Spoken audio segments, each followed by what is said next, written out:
questions are how you see mindset, how you see purposes, how you see desires, passions, drives, all those things. And when you can get questions out and answers out, then you're like, it helps you see a different perspective, and it helps you support, it helps you love, it helps you to understand, other people and also yourself. Yes.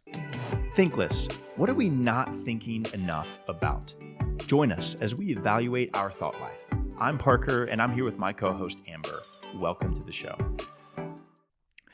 Have you ever felt so certain about something? This?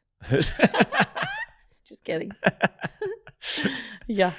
Can I challenge you on that? So when in your life, let me back up. All right. When in your life did you feel like you knew everything? Never. Never? Really? Like not even like your late teens, early 20s. You felt like you just like, man, I'm an adult now. So much more to learn. Okay. I was like, well, that's great. That's great. I'm glad you. Are you going to tell us? Are you? Well, why do I feel like you're fixing to go? Well, that sucks. No. I actually think I know everything. No, I don't think I know everything. I don't think I know anything. There's a lot of, I feel so ignorant and dumb so much of my life. But I mean, I'm early 30s. I'm young, but I feel like a decade ago in my early 20s, not that I knew everything, but I for sure thought I was like, oh, like I've got this life thing figured out. Yeah. You know what I'm saying? Yeah. It was like, okay, like, like I'm doing good, making money. I was, whatever, living in a big city. I mean, I was just, I've got it figured out. I've got this. Yeah. And then the older that I get, the more I realize I don't got this. You don't got nothing. I don't got nothing. I don't have anything. That's a facade. Yes, exactly. That's a total mirage, people. And I feel like it's just kind of this process of maturing, yes, but this process of letting go of things that I feel like I was so certain about and developing a deeper curiosity for, because I think that certainty and curiosity are enemies of one another. That something that I'm so certain about, I maybe have lost curiosity for, and something that I'm really curious about, the less certain I am of that, whatever that is. Because we're talking about curiosity today, about how we can live in the state of curiosity and how we might be thinkless about living in this state of curiosity. Because I don't want to overuse this. I've already said curiosity like 8,000 times, so I'm not going to say it again. Curiosity, but but I'm learning this though in a very real way. Of just the power of, for lack of a better term, like awe. So this book, and I'm not finished with this book, but I'm reading this book, and it's talking about kind of the wonder and amazement that of life that we're surrounded by, and which stems from a place of being curious about, where I'm like, man, I don't know everything about this. Like, how can I ask questions about it? Yeah. How can I seek more information out about it? I think when you're raising a young child, lad, a young little whippersnapper, a wee little lad. He's 2, so he can't talk all that much yet. Yeah. But the questions kick in pretty shortly. Yeah. It's the why everything. And that is the curiosity of a child to understand what is all of this world.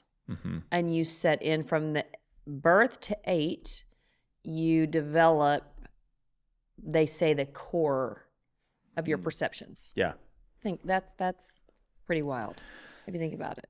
Yeah. Because think about how unseasoned of a parent you are between birth and 8. Like, you're just trying to figure out the parent thing by then. Totally. Like, oh my gosh. They do not come with a manual, people. No. Like, this is incredible. And parenting books are scams. They are.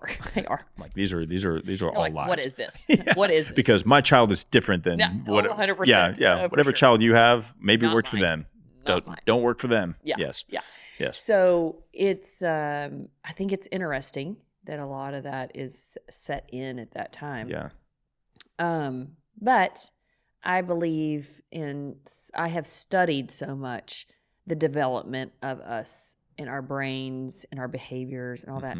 We're totally pliable. Yeah. I mean, yes, core things are set in at those times, but our brain can develop and change and be pliable and all of those things. So there's a great book on that, Rewiring the Brain, that's phenomenal. I don't care how old you are, you can biohack your brain and rewire the brain. So it is important. But the curiosity in Scripture, it talks about that God loves the childlike state. Totally. It's that curiosity that we have and the ability to believe in far greater than what we just see. Yeah. You know? Yeah.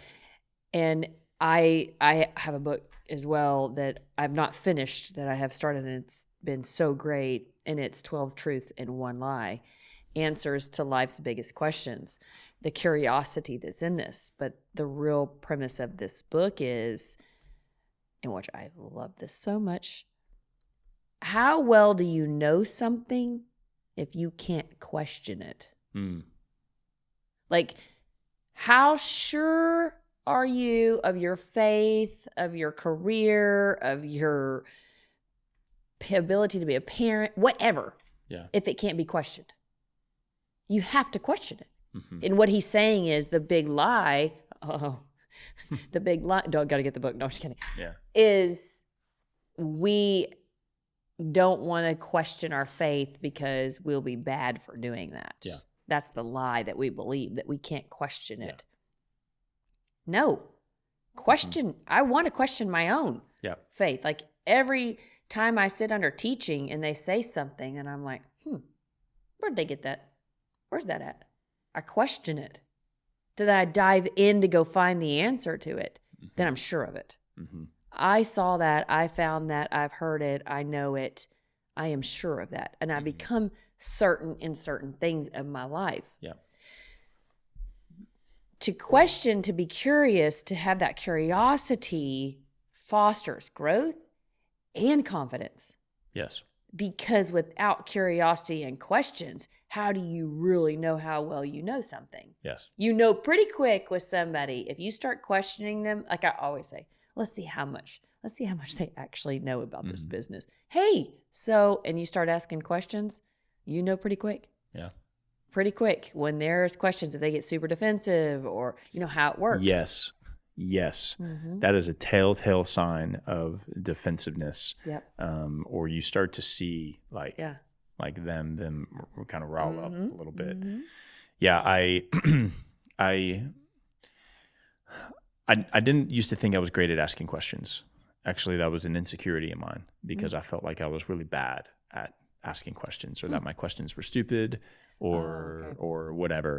And I mean, it was just an insecurity of mine. It had been validated for sure in different times, in different moments, in different meetings, in different relationships, in different bosses whatever, you know what I'm saying? I mean, a lot of situations where kind of that insecurity was reinforced and validated, but I was just I was like, man, there's got to be more to X, whatever X was. There's got to be more to this job. There's got to be more to me. There's got to be more to God. There's got to be more to a hobby that I'm interested in. There's got to be more to basketball. There's got to be more to like whatever. Like you name the thing. It's like I can't know everything. Yeah. Like I feel like I'm just barely scratching the surface. But how do I get to know more? And what you said is just asking a question. Yeah. And can I live from a place of asking a question to learn more, which then opens up another series of questions of just like, okay, well, what about that? Yeah. And so I feel like if I can't ask a question about something or about a person or about a topic or about, I mean, we live in a culture that is rampant with subject matter experts on whatever. So they say. Yeah. So they say. So they say. So like, they, really? So that's they, me questioning everything. I'm like, really? Are you an expert? Exactly. Yeah. What's your pedigree? All these TikTok people, talking about like, sure. I am certain of this. And I feel like that is that's a really scary place to live. When you are so certain about something. Yeah. To not ask the questions. Like, I've raised my kids to go like, why do we eat bacon and eggs for breakfast? Yeah. Like, we literally will spank our children in America for not eating bacon and eggs. Think about it. Will we spank our kids for not eating bacon and eggs? Like, if they don't eat their breakfast, if they don't eat their breakfast food, and let's say they want enchiladas. Yeah. Okay. You're like, no, that's dinner. What? Like, it's food. Enchiladas all day. I know. I mean, it's like, it's just one of those things where I've just been like, question that.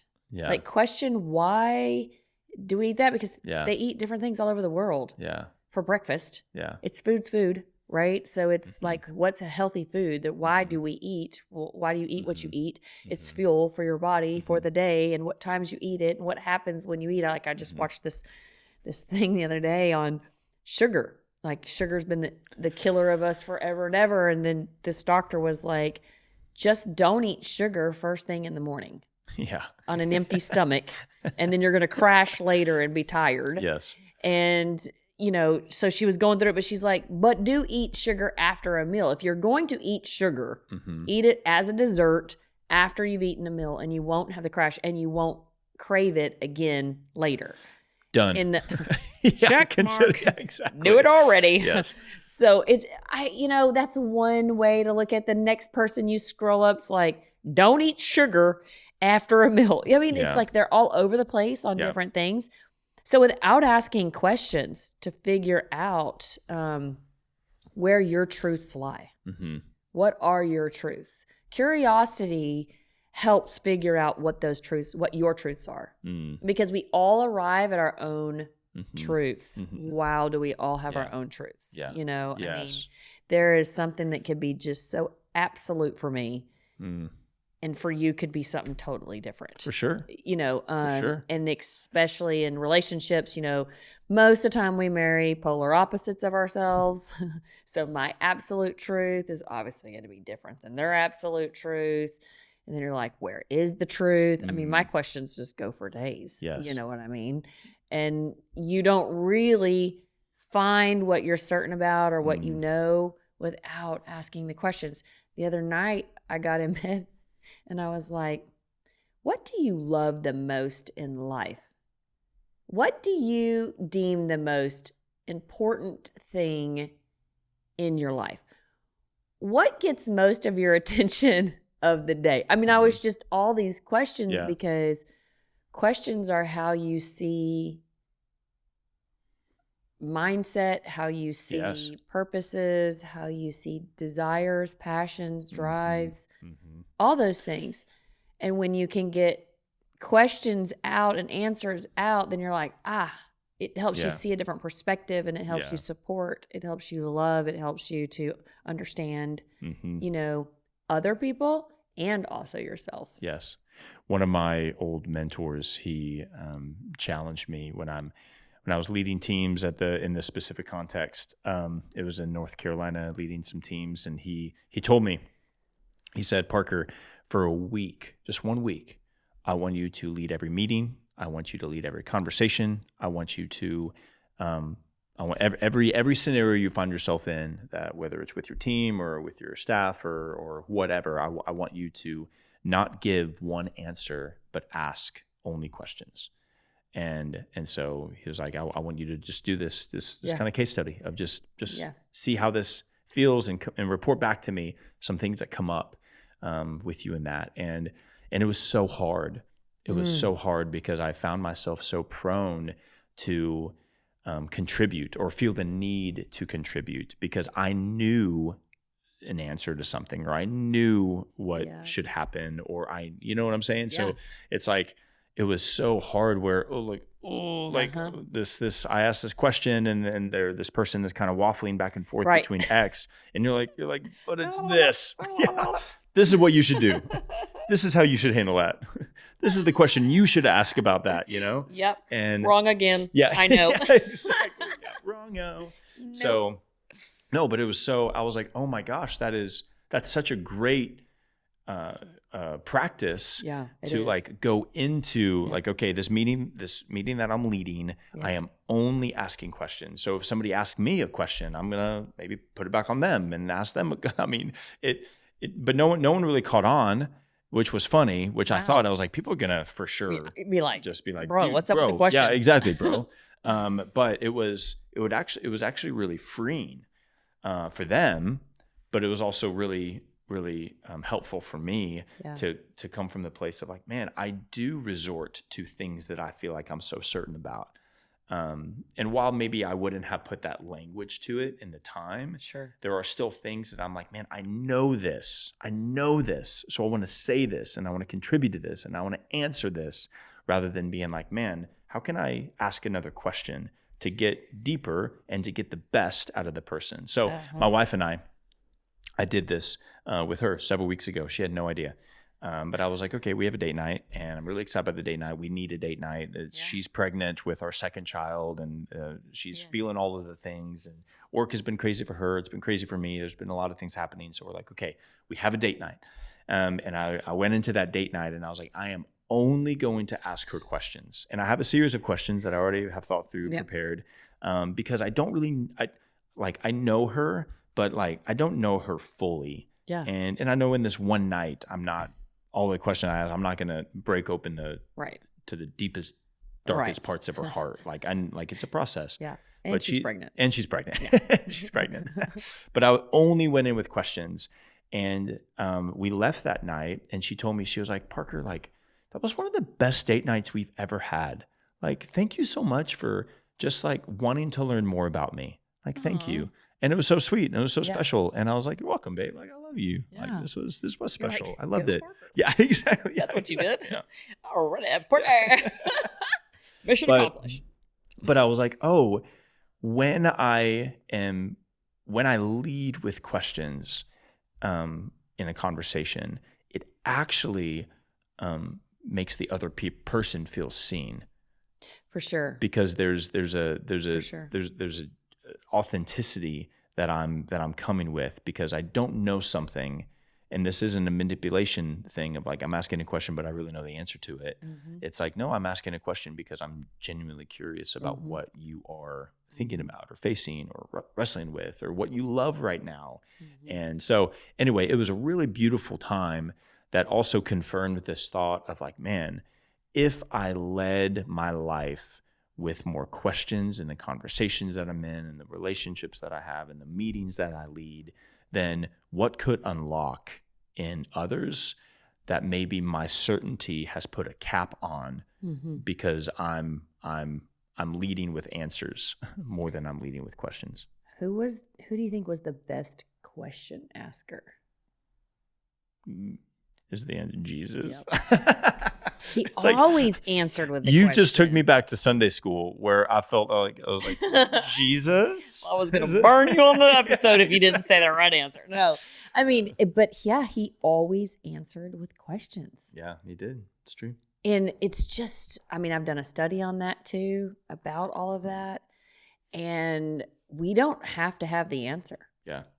Jesus in his perfect self, of course he had the answer. Of course he had the answer. Yeah. It's not whether you have the answer or not. Yeah. Yeah. It's whether whoever you're communicating with, what are you trying to get them to see? Yeah. That was the same thing in counseling. I was like, the name of the game is to get someone to see from a different perspective. Mm-hmm. To see from a different perspective, you have to trigger a different thought. Mm-hmm. You can do that with questions. What's been a really good question that has been asked of you lately that's made you think?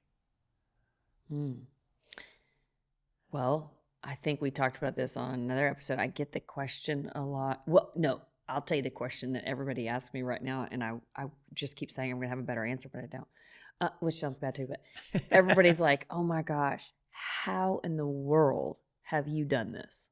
Talking about the studio. Yeah. You know, like how did you get into this? How did you start this?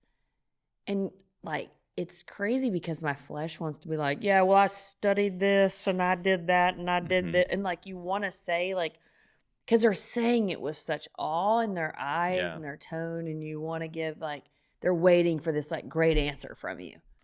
And I'm like, yeah, no, nothing. Like, it's like, I also would like to know that question as well. And I was like, I always say, do you have any kind of faith? Because my answer is God is how I got into this. It was a whisper that he gave to me. And I listened and said yes. And every day I woke up and journeyed towards it, not knowing what I was doing and trying, and ended up where I am. It's just been a journey to get here. Yeah. So that's been a question that has caused me to like think and ponder of like pray, and everything is like, what's the right answer? What's the right answer? Like, you know, I just feel, because I feel a pressure to give a certain answer in things, instead of just being like, why is that not good enough? Like, why do I feel like that answer is not good enough? Yeah. You know, asking myself the question, and like, why can't that just be the answer? Yeah. And be okay with that, Amber. And for a year and a half, I've struggled with it. For a year and a half, I've been like, I just keep thinking I'm going to say something spectacular. I don't know. I'm like, Amber's got nothing. I don't know. Yeah. You know, I love asking questions, but I think when questions come back my way, you know, when it becomes personal, I think it's harder for me to look at myself. Ask me about career, ask me about other people, ask me about shows, ask me about work, ask me about all those kind of questions. It's just like do. But when it becomes personal, I think it's. Someone asked me a question the other day that I was like, I'm gonna remember that, because that was hard for me to think about an answer. And it was, what is something that someone could assume about you that's wrong? And I got that one. You do? Yeah. What? Oh. Are we going to say that loud? Yeah, you can say it. I think people see me and see kind of the persona of me and assume a personality with that. And, you know, friends of mine have said, well, you're real intimidating. And I'm like, what? How am I intimidating? Like, I'm not intimidating. Like, I love everybody. The name of my production company is No Judgment Media. Like, I literally don't judge. Don't have a judge bone in my body. Like, I don't care. Do you and I'll do me. That's about how I am. But the perception of me, you know, and I've really taken that to heart. You know, like, I've really tried to be very conscious of that, to go out of my way to break down the perception, like, oh, she's got it all together. Oh, that's just perfect looking, or whatever, you know, because no. Yeah. I do not. Yeah. No, that perception isn't a real perception. You know, that's just what it looks like on the outside, kind of. But it's not the reality. Yeah. By no means. Yeah, I feel like, well, I probably kind of share the same in that too, because that was kind of a similar thought that I had. And I feel like that comes with, you know, we talked about it in other episodes as far as just our strengths and like woo. Like, there's something about that strength woo that communicates confidence, but also like friendly and inviting and welcoming and warm. And so I feel like you have that. I think I have that. So where there's that kind of maybe personality where it's like, hey, I want to get to know you, and I like you, and you seem fun and outgoing, and I want to learn about you. I feel like there is that assumption of like, oh man, like, does Parker ever struggle? Yeah. Like, does Parker ever have a bad day? And the answer is absolutely yes. It's just like, am I going to choose to focus on like the negative of the day, or am I going to like live in the positive of the day? And of course, I've had my own journey of like suppressing negativity and living in toxic positivity. Like, I for sure have had my journey in that. But that was when that question was asked, though, of like, what do you think something is assumed of you that's maybe wrong? I was like, first off, that's a great question.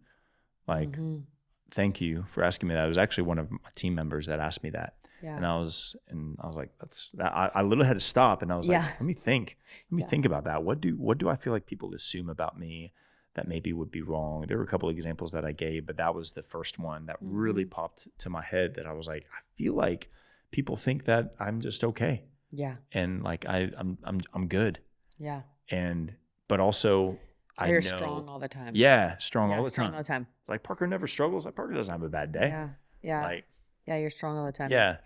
And I've always said that's the Jesus in me and the Jesus in you that people see, but we're broken people without him. Yes. And with him, we have strength and sustainability.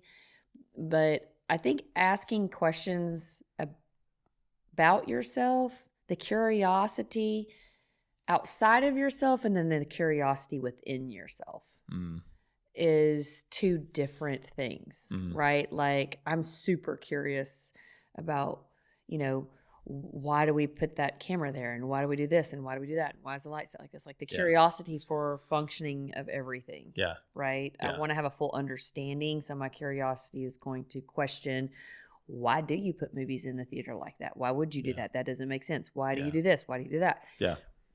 But that's different than, why do you immediately get pissed off when XYZ happens? Yeah. Right? Yeah. When you have to ask questions towards yourself and you're self-evaluating, the curiosity within yourself is like, how actually is my relationship with the Lord? How is my relationship with my employees? How is my relationship, or how is my health? Yeah. Where am I mentally? Because here's what I do know. I'm that whole duck concept, the little feet just a doing this underneath. And on the top of the water, I'm like, I'm just that, and then all of a sudden the duck's gone. You're like, it drowned. Yeah. It drowned. Yeah. Like, I am okay till I'm not okay. Yeah. I'm that person. I don't self-check. Like, you doing all right? You good? And everybody else around me would be like, hey, you good? How you doing? Are you all right? Good. You good? I'm great. Yeah. I'm good. Fist pump. Let's go. How's it going? Rally let's up. Go. Yeah, let's go. Let's go. It's that duck paddling kind of thing. And to self-evaluate, to sit and go, like, the other day, everybody around me was like, you're so busy. You're so busy. You're busy. Gosh, I can't even get 5 minutes with you. You're so busy. You're so busy. And I'm like, yeah, I'm chasing myself. Like, I get it. I am very, I got a lot going on, and it's all swirling and everything. And it was the weekend, and I didn't have a totally slam schedule. And I was about to slam schedule it. I was about to just fill it. And I was like, wait, like, I can't keep this up. I'm going to have to ask myself, like, what would you like to do today? Yeah. What do you need today? Yeah. And for like one of the first times, I was like, what I would actually like to do is that couch on my back porch that I love so much, and the waterfalls and my pool and the sun. I'm going to sit there and I'm going to hang out there. Yep. I think I'm going to go take my book, and I'm going to sit there for 20 minutes. Yeah. In the middle of the day, and not be called lazy. I'm not sure that I'm going to be able to do that. Yeah. But to ask those questions, and I did do it, and it was great. And I was like, oh, why don't I do that more often? Okay. And we're off. It's asking yourself, I think in today's society too, where they have the hashtags on all those things, reaching out to other people and helping them. Yeah. But really being able to self-evaluate with curiosity and questions about yourself is a growth thing. It is. It's an awareness. It's, how can you ask yourself today, like, where am I mentally? Yeah. Where am I in how I'm feeling? Yeah. Do I need a nap? Yeah. Do I need a break? Yeah. For a short minute? For sure. For sure. No, it's so important. It's so key. And to kind of close down this conversation we started it with looking at certainty and looking at curiosity, and we said the word curiosity 18,000 times. So don't say that many times. 18,001 curiosity. 18,000. But really, because even in that self-evaluation, we can be so certain about us that we aren't asking ourselves questions to open up a dialogue within us. Mm-hmm. So I would ask the question of our, anybody listening, watching right now, is just where have you stopped asking questions? What have you stopped asking questions of? Is it your spouse? Is it your employees? Is it your responsibilities? Is it you? Is it, whatever that may be? So what have you stopped asking questions of that maybe you are so certain about that you can develop a deeper level of curiosity for, and ultimately ask yourself. So just as we exchange, what is something somebody assumes about us? I would maybe challenge yourself to learn more questions. Yeah. So what are some questions that maybe you regularly go back to? Something for me is, what would Parker in 10 years thank me for today? So would he thank me for drinking water? Would he thank me for watching Netflix or going and working out? Would he thank me for, some of those things? And so that's a pretty reoccurring question that I ask myself. What would Parker in 10 years thank me for? Yeah. And so it's challenged me, because I'm like, man, he wouldn't thank me for this, but he would thank me for that. Yeah. So I'm going to do that for sure, because it develops that confidence and stuff. So anyway, I think letting go of the things that we're certain about, developing a curiosity for those things again, can be really powerful for growth, rather than a fixed mindset. Yeah, and I love the fact that you ask questions on your date. And I can say my daughter, for as long as I can remember, she will come up to me and she'll go, "Mom, ask me questions. Like, just ask me fun questions.